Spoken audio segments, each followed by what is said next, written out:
What's up, guys? It's Soapy, and here we have part 2 of our itty bitty robot Speedpaint. Yay! I was so excited to finally be able to finish this up, since this is by far the most adorable thing I have ever drawn, in my opinion at least, and I hope you guys like it too. As mentioned last video, I got this idea from a Lonely Robot series done by Dixon, and just like last video, the link to his Lonely Robots are in the description below. They are adorable, and I definitely recommend that you check them out. So, on to the part where I ramble about my drawing in a way that is probably extremely boring. So, this video, I finished up my outlines and did the coloring, obviously. And this, we're at the part where I drew the flower that I was not happy with. This flower doesn't make sense. See, at this point, I hadn't decided whether I wanted the flowers to be real or I wanted them to be made of metal. So, I just made them, that one, really bendy, and I ended up erasing it at the end because I didn't like how it looked.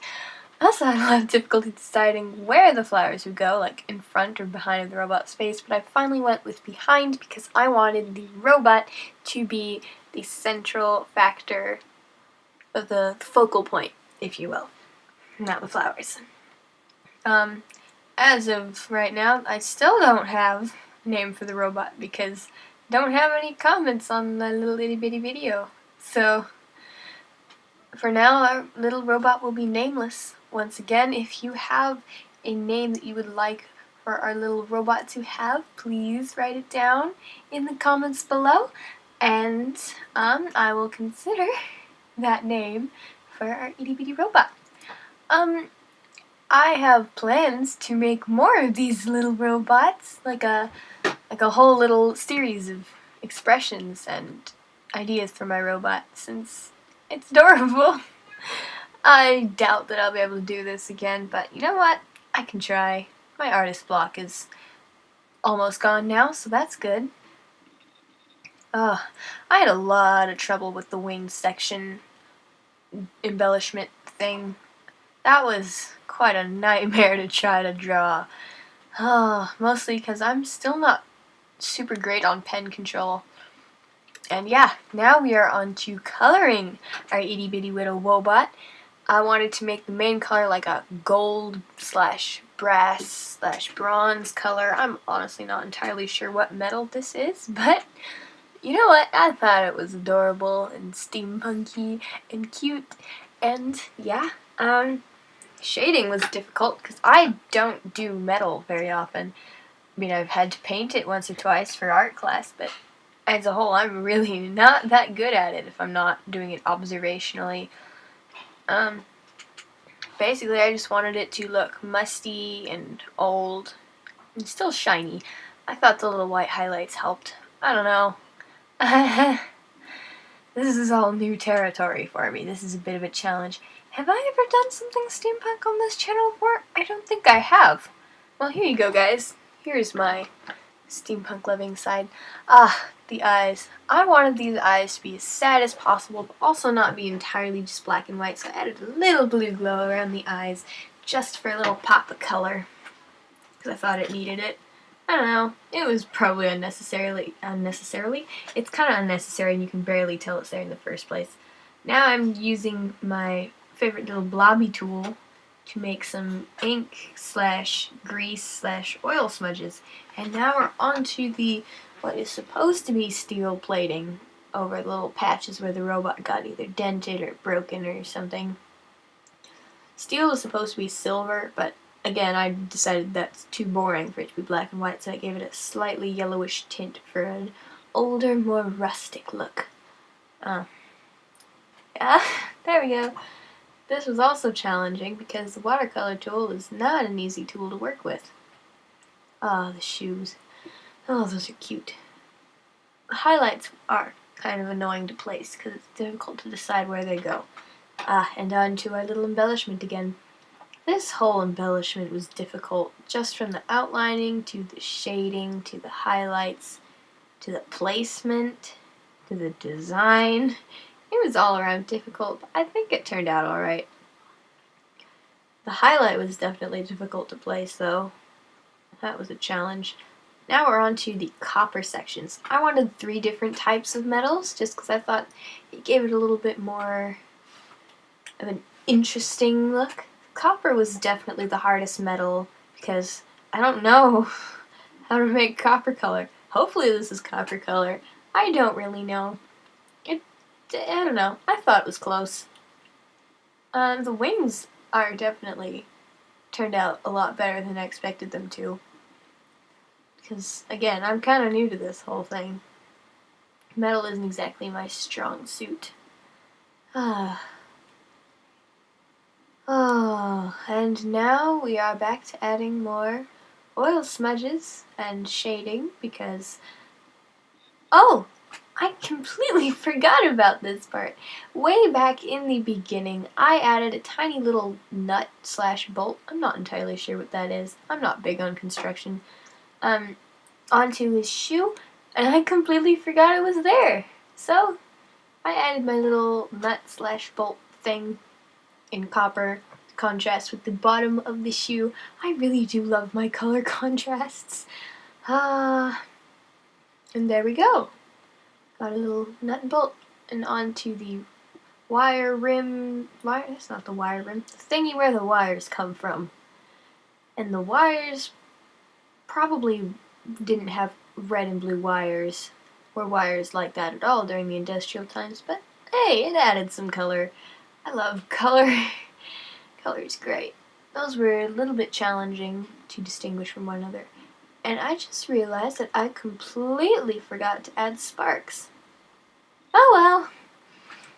I added more oil smudges for a more dirtied and beaten up effect. And, yeah. That's it for our little robot. It's all the coloring I think it needed. Just some more oil smudges. You can never have too many of those. Well, I guess you can. I don't know. And now I'm erasing that flower I was telling you guys about at the very beginning of this video because I decided, well, it looks stupid and I want these flowers to be natural, just so it didn't look like the rest of the robot. The Inkwell I didn't like the shape of either, so I had to mess around with that. Oh, and that messed up the entire thing. That was so much fun to deal with on so many levels. With the colors that I chose for my flowers, I wanted the colors just to be muted and faded because generally in a happy scene all the colors are bright and cheerful, and in a sad scene the colors are muted and faded, and I wanted this whole thing to look old in general, so I went for more of a brownie green, just to give it that dead effect. Onto the flower petals. Since this was a little broken-hearted robot, I thought nothing screams Valentine's Day more than red roses, so I made the roses red. Painting the roses red. And the shading them was a nightmare. Then I decided I wanted it to be dead, so I painted some brown onto the tips to get that dying or withering effect, especially that one that's hanging down in the bottom. Then the inkwell, I had zero idea what an inkwell is supposed to look like, so I just made something up and hoped it worked. Like everything else, I wanted it to be slightly metallic-ish, emphasis on slightly, and I gave it a little bit of embellishment so it didn't look like a brown little flower pot. In the end, it just made it look like leather, so I added some more little embellishments in the corners so it looked less like leather and more like a little inkwell. A little vintage inkwell. I actually don't know what one looks like, so hopefully it worked. Ah, the table. I did not like drawing the table. It was the same color as the inkwell, and this got me real frustrated, as did the shading, because the shadows just blended the entire table together, and I was like, I don't want my table to be blended together. So, yeah, now adding some inky smudges on the inkwell. Now looking back on it, I should have made the smudges bigger, but you know what? It's fine. And now on to the backdrop. I wanted it to contrast with the color of the robot since I do so love my color contrasts. So I made it like a dark brown color with like some purple in it, since purple and brown, or not brown, purple and yellow are opposites on the color wheel. And I was like, hey, this will make the robot stand out more, so I did. Gears are a nightmare to draw. I don't know if you know this, but they really are. It's gotta be even and nice. I suppose I could have made a bunch of little squares, but you know what? I was tired. I didn't think of that. That one is an inverted gear. I don't know why. That seems kind of pointless now that I think about it. And that one has slightly smaller little gear things. I don't really know very much about this whole thing. For some reason, I couldn't write my signature to that day. And lastly, we have some rain, because I thought nothing could make the scene more sad than some tiny little robot rain. Originally, I wanted it to be like dark and inky rain, but it wouldn't have showed up very well, so I made it normal blue rain. I'm not good at drawing rain. Water is a difficult thing to draw, and I shaped it like hearts because I thought that would be an adorable thing to do. So that brings us to the end of today's video. I hope you guys enjoyed this. If you did, please leave a like. One like is one friend for a lonely little robot. Subscribe if you would like to see more videos, and if you enjoyed what you saw and you haven't already done so. And I hope you guys have a wonderful day or week or month or whatever. Bye!